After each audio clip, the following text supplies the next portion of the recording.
Hi, this is Bozo6, and I'm holding the MLR Championship Shield, something the Dallas Jackals, Chicago Hounds, OGDC, and of course, how could I forget, NOLA will never, ever hold. You heard it here first. Huzzah!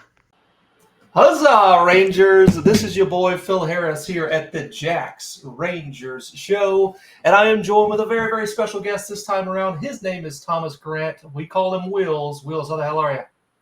I'm good, thanks, mate. Very, very good, thanks. I think it's my third or fourth time on the show now, so becoming a bit of a veteran. So it's good. Love it. It's great to have you on. You know, of course, Thomas Kindly, your coworker there, it's got the record, but you're creeping up on him. So we'll continue to have you on the show as much as possible. Of course, you are the Academy and Community Manager for our back-to-back champions, New England Free Jacks. I wanted to mention to everybody that's watching this or listening to it that this episode of the Jacks Rangers show is brought to you by the Rowdy Rangers Club on Patreon. The Rowdy Rangers Club offers access to TJRS content, including this episode. Club members get the YouTube video, podcast audio, and memes before they're released to the general public. Additionally, club members get Patreon exclusives, such as first priority interview questions to the guest and MLR rumors from time to time as well. Wink, wink. Sometimes that happens. Sometimes I overhear some things. And head over to patreon.com/jacksrangers to sign up today. Wills, it's been a while since we've had you on the show. Tell us about your overall thoughts of the 2024 season for our Free Jacks. Yeah, mate. Obviously, another great season in the books, and topped off with the mighty MLR Shield again. So yeah, it was awesome. It only seems like it all happened yesterday. Really, it all happened in the blink of an eye, and before you know it, we're announcing the next schedule, and we're ready to go again for 2025. But yeah, well, what an awesome season it was, and so cool that we were able to have some special moments at home with our fans like yourself, and then the contingent that we had there in San Diego and the after party as well was wonderful. So yeah, looking forward to hopefully doing it all again. Yeah, man, it feels like a blur because it was for me. I was there for less than 24 hours. I flew in and flew out. It was insane, but awesome. You'll never forget your first. Obviously, that first championship is going to be very, very special. But this one was also special in the sense that we had so much adversity to overcome. We got everybody's best shot and still survived, and we had those injuries to key positions like Wien and JP. So also a special one. I never want to get to the point where oh, ho hum, we've won another championship. But this team is built for success. Even this season, we're seeing all of these players that are announced and the players that are retained. There's a lot of excitement for this Free Jacks team that's coming around for 2025. So we'll see what happens. But super excited about the championship they won in 24, obviously. What have you been up to in the offseason? Tell us about the Boston Marathon Challenge for charity that you're doing. Yeah, I mean that's to come. I haven't quite started the physical or mental preparations for that yet, but no, I mean a part of what we've done this year is launched an inclusion rugby program with the Boys and Girls Clubs of Dorchester, which is a fantastic community organisation that provides opportunities to kids to learn and grow and become wonderful humans and discover what they want to do in life. And for me, that really resonated with me, and I wanted to do something special for them. And by way of means, I'm going to put myself through an absolute hell 16-week training program and do the Boston Marathon and try and raise some money for that club. And, look, to be honest, the program that we did with them this year, myself, Andrew Quattrin, Vian, Ben Lesage, was actually like one of the most awesome things I've done in my life. Like seeing those kids take on the challenge of rugby and going outside of their comfort zones was super cool. And they've all got wonderful personalities and different things about them that make them so awesome and unique. And I just wanted to give back to them. So, yeah, if anyone's got a spare bit of change floating around and want to support these kids, that would be greatly appreciated. Absolutely. I know the Free Jacks sent that link out like a week or so ago announcing that. The awesome graphic, I'm sure that was done by Oliver. It looks fantastic. And, it's just something that's really, really cool about the Free Jacks. Other teams are kind of slowly catching up to this community first model. And that's exactly what this is all about, is getting out to the community, helping these kids out, providing a bit of confidence, through the game of rugby. It's very, very cool. Youth rugby is just something near and dear to my heart. My birthday is my birthday month, so I'm doing a little fundraiser myself, trying to raise money for Massachusetts Youth Rugby Organization. So, yeah, hell yeah. Love that. That's great. That's the grassroots, as you say, Phil. Like, this is where our future Free Jacks are starting, and there's still a lot of work to do to get it to where our grassroots needs to be here in America. But it's going to happen. Hell yeah, we're slowly climbing up this mountain. Sometimes we got to take a rest and sit down and think, "Woo, we've come a long way, but we got a long way to go." So we just got to keep dragging ourselves up that mountain, man. Totally. What has been going on in the community in the off season? Any upcoming community related events you're excited about? Yeah, it's been a really awesome off season. I guess we could say, like, we're very fortunate that we have a number of players stay behind here in the off season, and they can really get back to our community initiatives. And one of them, to name a few, is Wayne Vanderbank, and we've had Vian Conradi around this year. So we had a great Shield tour. We took the Shield all around New England and to all the different states, and ran a youth and identification clinic in those areas. So as far as Burlington, Vermont, which was great. We went to Alona Mars High School and did a session with them as well, which was epic. And then we're into our final full development program session this Sunday. So that's our final one of an 8-week program. And then next week we head to the New York Sevens to compete in that, which is our second time doing it. We take 5 teams along to that event, boys, girls, men, women. It's a really cool day out. It's a cold day out, but it makes it all worthwhile.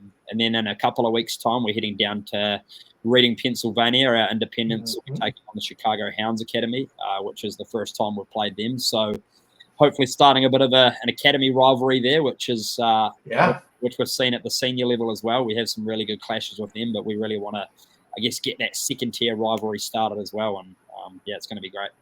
A lot going on for sure. Reading is definitely something that was marked on my calendar with the hope that South Carolina would make it there to, I believe, the semifinals for the NRC. Unfortunately, that did not take place, but that's going to be an awesome event down there for you guys. We've talked about this on the show multiple times, whether it be with Hammerschmidt, or Phil Groves, the co-owner of the Hounds. Yeah. Those guys tell me all the time about the amazing development with youth rugby and all of the clubs that they have there in the Midwest. Like, there's a ton of talent coming out of the Midwest. So that should be a very, very good matchup against the boys for the academy there in the Free Jacks. So, yeah, for sure, man. That's exciting stuff. Let's talk about the very exclusive and the very special announcement tonight about the under-23s. Nate Brinkley alluded to this a few weeks back, but tell us what's going on with the independents in 2025. Yeah, man. Yeah, I know. Nate already let it slip. Come on, I thought I was going to be the real exclusive. No, I mean, starting off with the appointment of Nate, like, we're very fortunate next year that we've got an operator like Nate to come in and take charge of our U23s program. And it's a program compared to all of our other academy programs. Our U23 one is really the program where we're trying to develop those future Free Jacks and put them through the MLR draft, and hopefully a few come back the Free Jacks way. But to have Nate taking control of that team next year, and we've got Liam Swanton stepping up, who is the coach of the Boston Irish Wolfhounds, who just won the NERFU D2s and the D3s. I'm going to give him a big shout out there. He told me to. He's got a 29-4 coaching record, he said. So it's really good to have him step in as a co-coach with Nate next year is just going to be wonderful. We've got John Poland and Josh Larson and Thomas Clark who will be there as well. So we've got a really good balance of current professional athletes and then some former ones as well.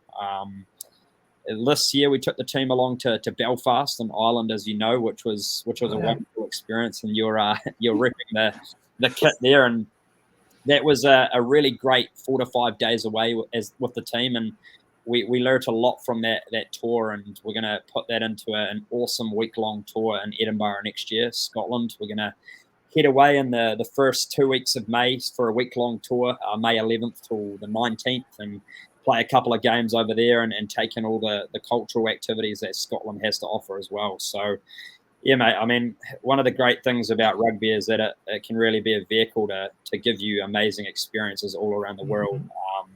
So we really want to take a strong 26-man squad over there next year and take on a couple of local clubs. We'll be playing Melrose Rugby Club and Boromir Rugby Club.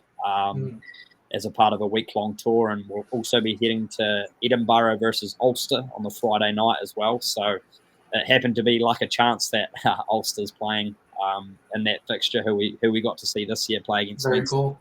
Yeah, so no, but I mean, for us, like, we really want to take this independence program to the next level and provide as many high-level opportunities as we can, and look to go to countries like Ireland and Scotland, which are really high-established rugby countries, and give our lads rugby experiences that they need to grow and develop.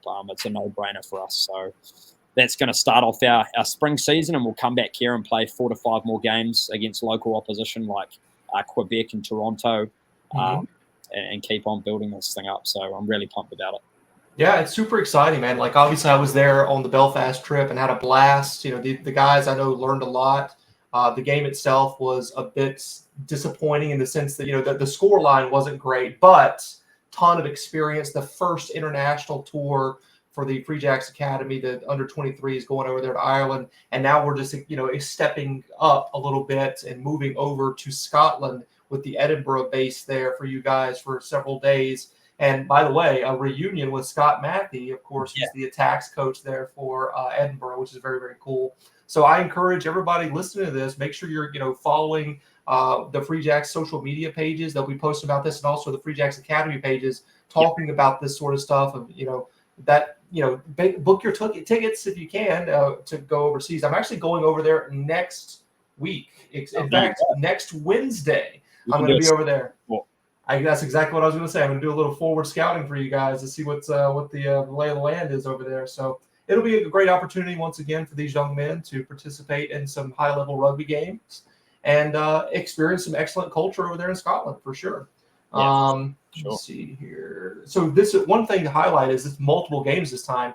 I was in the stands, you know, watching you guys play, and of course I was the loudest person in the whole place when we hit a drop goal and also scored. And then there were people coming after me afterwards. Was like, where are you guys going next? I was like, oh, it's just a 1-game tour. And they're like, really? So, like, it's nice to have multiple games that are going to be taking place this time around. Yeah, for sure. Yeah, I think that's the point. Like, that was one of the key learnings from the Belfast trip this year, is that it was really short and sharp, and everyone left that tour wanting more. And I think that was that's going to really set us up for success next year. And the first round of invitations have gone out last week. So we're going to have, I'd say, around a 60 to 65% retention rate from the Belfast squad, which is good. And we really want to keep that consistency and continuity with that U23 group and really capture these kids when they first go into college, and then have them for the 4 to 5 years that they're there and through our program. So a part of that is intertwining with our Free Jacks high performance camp, which is in the first week of December, which I'm sure TK's told you a few bits and pieces about, and giving those lads those sort of senior team experiences that they can then bring back to this U23 program, and we just continue to go from strength to strength. But yeah, we've got a week-long tour. We've got 2 games. As you mentioned, the Ulster game was definitely a bridge too far in terms of our level of play, and there were certainly lots of positives to that, but certainly a lot of negatives, I guess you could see out of a game like that as well.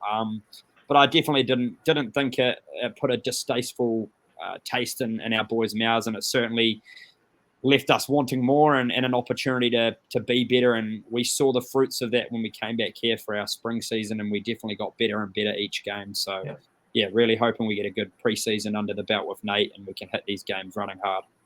Listen, I mean, so it's what it's all about. Like, you want to test yourself against some of the best. And Ulster Academy, like we talked about this last time that you announced the Ulster game, is that you're playing guys that have been playing rugby since they were 5-6 years old, right? So, you know, there's going to be some butt kickings involved, but that's not what it's all about. It's all about getting better in the games when you come back to the United States and you play these opponents like Quebec and so on and so forth. So that's what it's really all about, is about developing the talent within New England, the young men. So that's what it's all about. Yeah, absolutely. And Nate, we mentioned in the press release, you know, Nate's he's a MLR champion. He's captained his country, and he's just going to be such a great role model and resource for these kids to learn off. And you know, I wouldn't say that's what we've been missing, but it's certainly going to add a lot, you know. And we've been very fortunate the past couple of years to have great coaches in that space as well. But I think Nate's recently retired professional athlete in Major League Rugby, and he's just going to be such a great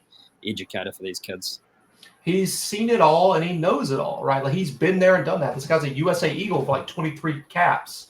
So, and also an MLR champion. I don't really want to get too far into that because it wasn't with the right color scheme, but it is what it is. Like the guy knows how to get it done. So it's very, very awesome that he was able to come back and contribute to the Free Jacks. A lot of people wanted to see him in the red, white, and blue during his playing career because the guy grew up, 35, 40 minutes from Boston, right? Like it would have been nice, but obviously he's moved on, and it's awesome to have him in this role for sure. I really enjoyed talking to him. He's clearly a very smart guy. They don't let dummies into Dartmouth College, folks. It just doesn't happen. So no, he's definitely of the Alex Magleby pedigree. You can certainly tell. And they're pretty excited. Mags is excited to have him on board. I really know that. Sure. So it's going to be great to reconnect that relationship. And very cool. So the main thing to take away here, folks, is the Indies are going to Scotland. So it's very, very exciting stuff. Any final message for the Rangers out there, Wills? No, mate. No, short and sharp one tonight. It's I mean, the academy is going from strength to strength each year, and I'm heading into my 4th year here next year, believe it or not. And it's really cool to see it go from strength to strength, and that's a massive shout out to the volunteers that we have involved. And we're the only MLR team that's got a women's team, a girls team, U23 men, U23 women, and obviously U18 boys and girls. And all of these teams happen because we've got our wonderful volunteer coaches out there that give up their time each and every week. And we don't just want to grow players, we want to grow coaches as well. And that's super important. We want to obviously produce future Free Jacks. And now we've got a WER team coming to Boston. We want to help produce athletes for that team. But we also want coaches to come on to bigger and better things. And, hopefully Nate in 5 to 10 years time is potentially the future Eagles coach. You never know. And if we help start that coaching career, then that's a massive win for us as well. So, future Rangers, jump on board. Next year is going to be an awesome season for the Free Jacks. I'm pumped to have Ryan Martin back on board. He's obviously a future teacher of mine. Former teacher of mine. So I'm back to getting coffees for him, unfortunately. But he's going to be great. There's lots of exciting things that I know he's going to bring to the table next year. So I hope you're all as excited as I am. It's so exciting. Everything that's happening here is so exciting. And, obviously you're talking about, the Free Jacks have the most amount of age group academy teams than any organization. Like I kind of assumed that, but I've never heard that spoken before. But of course, the Free Jacks are the best in the business at wanting this thing to grow in that way, get the youth involved. So it's super, super awesome to hear about. So just a lot of exciting stuff. I mean, obviously the schedule dropped today. Everybody's really excited about that. And this is just another thing to be even more excited about with the academy teams for sure. And I appreciate your time, Wills. We're going to say one word before we exit the video. You know what it is at this point. We're going to say that in 3, 2, 1. Huzzah! Thanks, pal. Bye. Thanks, mate. Appreciate you.